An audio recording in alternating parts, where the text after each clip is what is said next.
ప్రతి రైతన్నకు సన్న వడ్లు పండించిన రైతన్నకు క్వింటాలకు 500 రూపాయల బోనస్ని ఈ వచ్చే సీజన్ నుంచి ఇవ్వాలని నిర్ణయించాం. సన్న బియ్యము అంటే సన్న వడ్లు రకాలు ఏమనేది అగ్రికల్చర్ డిపార్ట్మెంట్ వారు రేపు పత్రికా ప్రకటనగా అవన్నీ కూడా ఆ రకాలను ప్రకటించడం జరుగుద్దని కూడా ఈ వేదిక ద్వారా తెలంగాణ రాష్ట్రంలో ఉండే రైతన్నులందరికీ తెలియజేస్తున్నాం.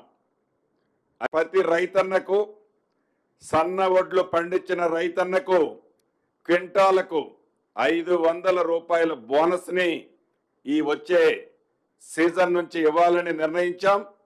సన్న బియ్యము అంటే సన్న వడ్లు రకాలు ఏమనేది అగ్రికల్చర్ డిపార్ట్మెంట్ వారు రేపు పత్రికా ప్రకటనగా అవన్నీ కూడా ఆ రకాలను ప్రకటించడం జరుగుద్దని కూడా ఈ వేదిక ద్వారా తెలంగాణ రాష్ట్రంలో ఉండే రైతన్నులందరికీ తెలియజేస్తున్నాం.